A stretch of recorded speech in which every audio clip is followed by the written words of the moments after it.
इस तरह सोचना छोड़ दें, हम तो ये काम इसी तरह करते आए हैं, इसलिए इसे इसी तरीके से किए जाना चाहिए। परंपराओं के कारण पंगु ना बने, बर्फ़ पर कुछ भी नहीं उगता।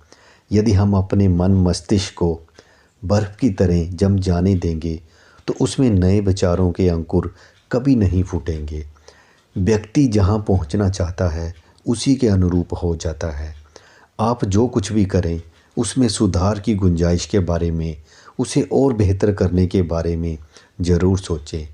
आप जो कुछ भी करें उसके उच्चतम स्तर के बारे में सोचें। ये विश्वास करें कि ये वैसे हो सकता है, क्योंकि आपका ये विश्वास आपके मन को इसके लिए सही रास्ते की तलाश में लगा देता है। कोई ना कोई रास्ता ज़रूर होता है और कोई बेहतर रास्ता भी होता है। जब आप ये मान बैठते हैं कि ये काम असंभव है, तब आपका मन मस्तिष्क ऐसी दलीलें ढूंढने में लग जाता है कि ये असंभव क्यों है।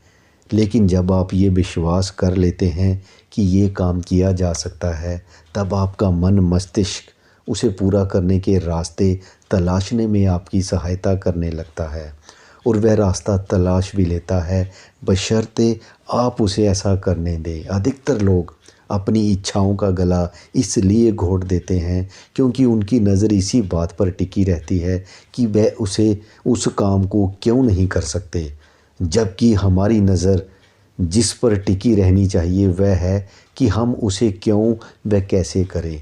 जीवन के हर कार्य में सफलता का सूत्र यही है, आप जो भी करें उसे बेहतर से बेहतर करें, अपने परिणाम की गुणवत्ता निखारें और आप जितना कर सकते हैं उससे ज़्यादा करें।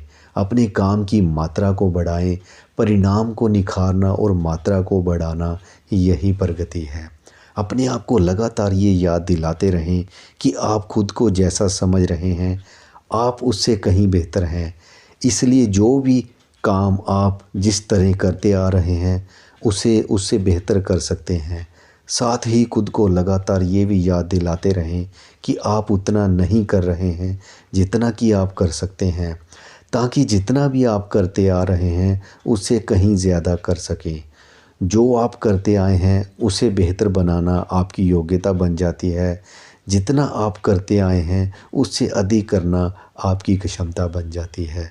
अपनी योग्यता को निखारें, क्षमता को बढ़ाएं, यही प्रगति है। हेलो फ्रेंड्स, मेरी आज की बुक समरी है अप्रेषित पत्र, इंग्लिश में अनपोस्टेड लेटर। इसके ऑथर हैं महात्रेय राव जी। महात्रेय राव जी को टी रंगाराजन के नाम से भी जाना जाता है। फिलोसफर हैं, मेंटोर हैं, ऑथर हैं और वेल नोन स्पिरिचुअल गुरु भी हैं। पिछले 2 दशकों से ये अपनी टीचिंग के थ्रू लाखों लोगों को एम्पावर कर चुके हैं। इस लिस्ट में जो नाम आते हैं, बड़े बड़े industrialist, opinion maker, award winning musicians, students, educationist, ये सारे इनकी लिस्ट में आते हैं। इस बुक के अंदर इन्होंने हमें लेटर्स दिए हैं और ये जो लेटर्स हैं फुल ऑफ विजडम हैं। हमारी ज़िंदगी से जुड़े बहुत से टॉपिक को ये बुक कवर करती है। फिर वो चाहे ये हो कि ज़िंदगी में आगे कैसे बढ़ना है, हमारा एटीट्यूड कैसा होना चाहिए। कई बार हम जीवन में बड़ी तनाव, बड़ी टेंस वाली सिचुएशन से गुज़रते हैं, वहाँ पे हमारा एटीट्यूड कैसा होना चाहिए। तो लगभग बहुत से टॉपिक जो लाइफ से रिलेटेड हैं उनको इन्होंने बहुत इफ़ेक्टिव वे में कवर किया है। काम करें तो पूरी निष्ठा से करें या फिर ना करें, बीच की कोई स्थिति नहीं होती है। अपने लेवल को हटा दें, आप अपने आप में पर्याप्त हैं। लोहे की एक छोटी सी छड़ का मूल्य होता है 250 रुपये।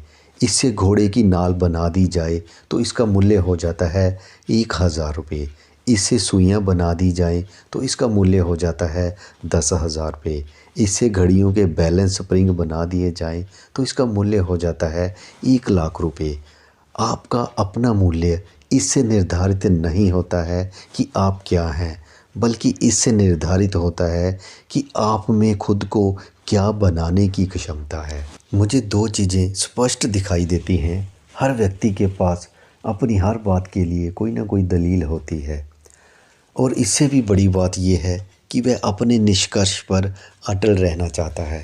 नथुराम गोडसे के पास महात्मा गांधी की हत्या करने की अपनी दलील थी।